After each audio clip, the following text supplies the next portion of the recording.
वाराणसी प्रधानमंत्री जो कहते हैं वे पूरा करते हैं। प्रधानमंत्री ने ऐसा कोई काम नहीं किया जो अधूरा हो। प्रधानमंत्री नरेंद्र मोदी के नेतृत्व में 2047 तक भारत विकसित देश की श्रेणी में होगा। उक्त बातें हरौआ विकास खंड के आयर स्थित युवा केंद्र परिषद में विकसित भारत संकल्प यात्रा में आयोजित कार्यक्रम में बतौर मुख्य अतिथि के रूप में संबोधित करते हुए अजगरा विधायक त्रिभुवन राम ने कहा। उन्होंने कहा कि 5 सबसे शक्तिशाली देशों में श्रेणी में 5वें स्थान पर भारत का नाम आ चुका है। कार्यक्रम का शुभारंभ मुख्य अतिथि अजगरा विधायक त्रिभुवन राम ने दीप प्रज्वलित कर किया।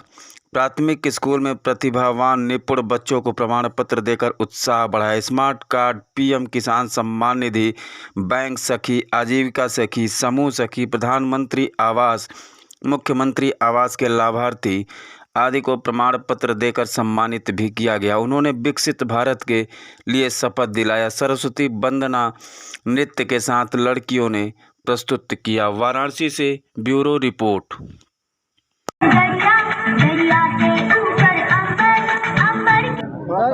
सर, आज किस तरह का कार्यक्रम?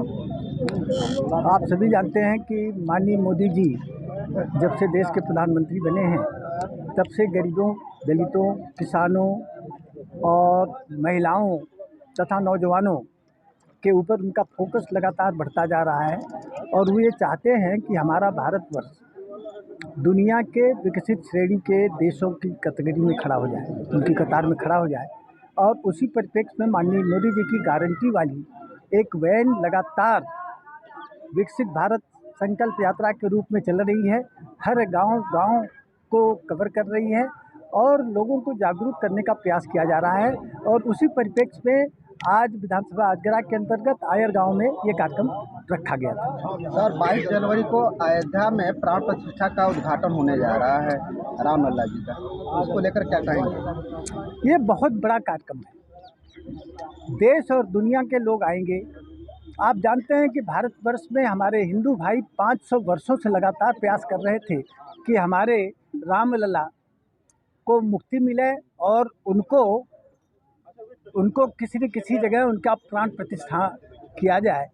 और ये कार्य अगर हुआ तो माननीय मोदी जी के कार्यकाल में हुआ। और उसी परिप्रेक्ष्य में 17 जनवरी से 22 जनवरी तक विभिन्न कार्यक्रम रखे गए हैं और 22 जनवरी को फाइनली प्राण प्रतिष्ठा होगी रामलला की। 2024 में लोकसभा के चुनाव होने वाले हैं सर, कैसी तैयारियां हैं? 2024 के चुनाव में भारतीय जनता पार्टी जितनी 2014, 2019 में जितने सीट प्राप्त की थी उससे ज़्यादा सीट प्राप्त करेगी। और जो 160 सीटें हम नहीं प्राप्त कर पाए थे उन पर भी हमारा फोकस है। हम लोग कोशिश कर रहे हैं कि हम कम से कम 75% सीटों पर विजय हासिल करें हर हालत में। विकसित भारत संकल्प यात्रा में सर किन किन योजनाओं को और भविष्य में चलाया जाएगा जिससे कि विकसित भारत संकल्प यात्रा सिद्ध हो जाएगी? विकसित भारत संकल्प यात्रा इस देश को आज़ादी के 100वें साल अर्थात वर्ष 2047 तक पूर्ण रूप से विकसित करने की योजना है। और आप जानते हैं विकसित जो देश होते हैं उनमें इंफ्रास्ट्रक्चर, उनमें हर व्यक्ति आत्मनिर्भर होता है, उस सभी का लिविंग स्टैंडर्ड ऊंचा हो जाता है, सबके हाथों में काम होता है और किसी भी प्रकार की कोई ऐसी कमी नहीं होती जिसकी वजह से लोग परेशान हों। जैसे सड़क का काम है, बिजली है और रेल है, रैपिड ट्रेन है, उसके अलावा बस की व्यवस्था है, प्राइवेट बसों की व्यवस्था है तथा लोगों के पास पक्के मकान हो, लोगों के पास बिजली की व्यवस्था हो, पानी पीने की व्यवस्था हो और सभी के पास कोई न कोई व्यवसाय या कोई न कोई सर्विस अवश्य हो जिससे वो अपने जो जीवन यापन है वो तो कर ही सके और उनका जो लिविंग स्टैंडर्ड है वो ऊंचा हो जाए। विश्व में जिस प्रकार से और लोग रहते हैं उस प्रकार से हमारा रहन सहन हो जाए और हम विकसित हो जाए। सर, विपक्ष लगातार जैसे आज मोदी जी की गारंटी का मतलब कि मोदी जी जो कहें वो करेंगे, तो विपक्ष तो बराबर कहती है कि मोदी जी ने पिछली बार जब आए चुनाव 2014 के समय तो उस समय जैसे तमाम वादे किए जैसे काला धन वापसी के लिए, इसके बाद फिर स्मार्ट सिटी का भी है, उसमें प्रावधान किया गया, डीजल पेट्रोल के कीमतों को लेकर किया गया। तो उनका आरोप है कि वादा करते हैं लेकिन वादा को पूरा नहीं किया जाता। ये अपने देश में भ्रम फैलाने का काम कर रहे हैं इंडिया बनाकर, और विपक्ष के लोगों का कोई एजेंडा नहीं है। आप जानते हैं जब सारी दुनिया में डीजल और पेट्रोल का दाम बढ़ा हुआ है तो हिंदुस्तान तो तब भी प्रयास कर रहा है कि किसी न किसी तरह से उसको सब्सिडाइज करके लोगों तक पहुंचा रहा है। दूसरी बात, कोई भ्रम नहीं है, जो माननीय मोदी जी ने कहा उस काम को पूरा किया। आपके सामने है, आप देख रहे हैं कि जब आप एयरपोर्ट से चलते हैं तो शहर में किस तरह से आप 4 लेन की सड़क और दोनों तरफ उसके बाद भी 2-2 लेन की दोनों तरफ आपके साइड लेन्स भी बनी हुई है और फ्लाईओवर बना हुआ है, और यात्रा कितनी सुगम हो गई है। आप चाहे बनारस से लखनऊ जाएँ, बनारस से इलाहाबाद जाएँ, बनारस से आपको गाजीपुर जाना हो, मऊ जाना हो, बनारस से मिर्ज़ापुर, चंदौली, कोई भी ऐसा नहीं है कि जहाँ 4 लेन से कम की सड़क से आपको जाना पड़ता हो। सर, IMF की अभी ताज़ा रिपोर्ट अगर देखा जाए तो भारत पर जो कर्ज पिछले सूचना में आया था 155 लाख करोड़ था, अब वह बढ़कर 205 लाख करोड़ हो चुका है। तो सर क्या चुनौती है? ये चलता रहता है। विकसित भारत के रास्ते में चुनौती हो सकता है? ये कतई चुनौती नहीं होगा।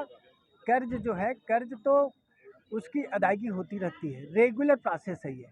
पिछली सरकारों में भी होता रहा, हमारी सरकार में भी हो रहा है, आगे भी होता रहेगा, क्योंकि ये तो एक प्रक्रिया का पार्ट हो चुका है और उसको रिजर्व बैंक बाकायदे उसको टैकल करती है। उनकी जितना भी इंटरेस्ट होता है, जो भी चीज़ें होती हैं वो समय से पूरा होती रहती है, लेकिन विकास करना है। और आपने देखा कोरोना में सारी दुनिया की जो फाइनेंशियल पोजीशन थी ख़राब हो चुकी थी। ऐसे में भारत को आगे बढ़ना है, तो भारत को आगे बढ़ने के लिए कुछ न कुछ 145 करोड़ आदमियों को राशन भी फ्री देना है, मेडिसिन भी फ्री देना है, सब कुछ फ्री देना है, तो कहाँ से पैसा आता है? सर एक सवाल, आपने राशन फ्री का बात किया तो भारत में लगभग 23.5 करोड़ लोग गरीब हैं, जो कि ADB बैंक का जो कि रिपोर्ट आया था तो उसमें 23.5 करोड़ लोग गरीब हैं, लेकिन 81 करोड़ लोगों को फ्री राशन क्यों दिया जा रहा है? फ्री राशन जरूरी नहीं है राशन देना। आपसे भी पूछ रहा हूं। एक मिनट भैया रुकिए। हाँ, राशन फ्री इसलिए दिया जा रहा है कि अभी कोरोना काल ख़त्म भी नहीं हुआ पूरी तरह से। अब NJ1 नया वेरिएंट भी आ चुका है। कोरोना, डेंगू और तमाम इस तरह की जो डिजीज़ेज है वो चलती जा रही हैं। लोग अभी अपने पैरों पर खड़े नहीं पा रहे हैं। लोगों को कोशिश यह हो रही कि कौशल विकास के माध्यम से, विश्वकर्मा योजना के माध्यम से, या जो आपका MSME है उसके माध्यम से लोगों के पास व्यवसाय हो जाए, लोगों के पास अपनी रोजगार हो जाए। और तब जब तक नहीं हो पाता है तब तक ये माननीय मोदी जी ने बहुत अच्छा कदम उठाया है। आयर के लोगों को सर क्या? आयर के लोग बहुत बड़ा यहाँ का ये हमारा गांव सभा है और आयर के लोग खुद ही शहर के पार्ट हो चुके हैं। धीरे धीरे उनके विकास की बात कर रहे हैं। हमने कोशिश भी की है कि ये 4 लेन की सड़क हो जाए सिंधोरा तक।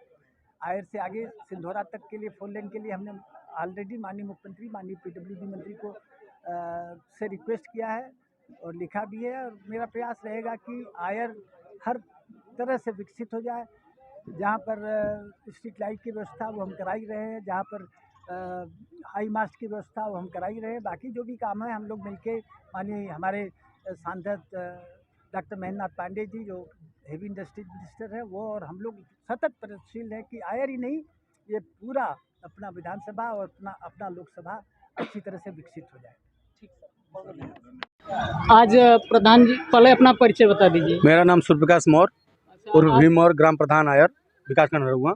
आज विकसित भारत संकल्प यात्रा का आपके गांव में कार्यक्रम हुआ था, मुख्य अतिथि कौन थे? मुख्य अतिथि हमारे अजगरा विधायक श्री त्रिभुवन राम, इनको टी राम नाम से जाना जाता है, और उनके साथ सांसद प्रतिनिधि श्री चंद्रशेखर सिंह जी थे, और हमारे यहाँ ब्लॉक प्रमुख के प्रतिनिधि श्री अमित उपाध्याय जी थे, और ऐसे ही हमारे यहाँ तमाम मुख्य अतिथि के रूप में हमारे यहाँ लोग आए हुए थे। अच्छा, आपके गांव में जैसे अगर आवास की बात किया जाए तो आपके कार्यकाल में कितना आवास बनाए गए हैं? हमारे कार्यकाल में लगभग, हम तो इतना गिने नहीं है, लेकिन लगभग हमारे ख्याल से 80 से 90 के लगभग हमारे यहाँ आवास हुआ है, जिसमें दिव्यांग हैं और SC हैं, मतलब जितने भी लोग हैं लगभग 80 से 90 लोगों को आवास दिया गया है। अच्छा, और शौचालय निर्माण हमारे कार्यकाल में लगभग, जब स्टार्टिंग में लगभग हमको 25-30 दिया गया, फिर उसके बाद से ऑनलाइन का प्रावधान चालू हो गया, तो ऑनलाइन के द्वारा ही अब दिया जा रहा है मिल रहा है। जी। और क्या अपने गांव में कोई मुख्य कार्य जो अपने स्तर से करा रहे हैं, कोई ऐसी हो अगर कार्य तो बताइए। जैसे हमारे यहाँ तो अभी लगभग हम तो 1 से 1.5 करोड़ रुपए का काम करवा चुका हूँ, जी ग्राम निधि से प्लस प्रधानमंत्री निधि से, सांसद निधि से और विधायक निधि से, ब्लॉक प्रमुख निधि से, जिला पंचायत निधि से लगभग हम 1.5 से 2 करोड़ के लगभग अपने ग्राम सभा में काम कराए, जिसमें लगभग 15 से 20 रोड बन चुकी हैं। सोलर जैसे आपके सोलर लाइट है, ये सब करके हुआ है हमारे यहाँ कार्य। अभी प्रधान जी अभी लगभग 2 वर्ष बाकी है आपके कार्यकाल। तो आगे क्या सोचा, आगे क्या करना चाहेंगे, अपने गांव की जनता को आप क्या देना चाहेंगे? मैं तो जनता को जितना भाई हमसे हो सकता है, जितना भी सरकार की निधियां हैं, हम तो दौड़ते हुए लाते रहते हैं कि हमारे गांव में कितना विकास हो, क्योंकि पहले का विकास आपके विकास में बहुत अंतर हो चुका है और पहले से हमारी जनता भी जान रही है कि विकास कहाँ है, कैसे हो रहा है। और हमारा तो भाई मकसद यही है प्रधान बनने के बाद कि हर घर में और घर के पास रोड होना चाहिए, अब बिजली होनी चाहिए, पानी होना चाहिए। क्यों भैया, आप लोग गांव में प्रधान जी विकास कर रहे हैं? हाँ, बात सही है। हो रहा है? विकास हो रहा है। क्या प्रावधान है? हमारे यहाँ लाइट अच्छी है, क्योंकि हमारे ही ग्राम सभा में पावर हाउस है, इसलिए लाइट ज़बरदस्त है, उसमें 1 मिनट भी नहीं कटती है लाइट। अगर कट भी जाती है तो 1-2 मिनट बाद वो लाइट आ जाती है। ठीक है।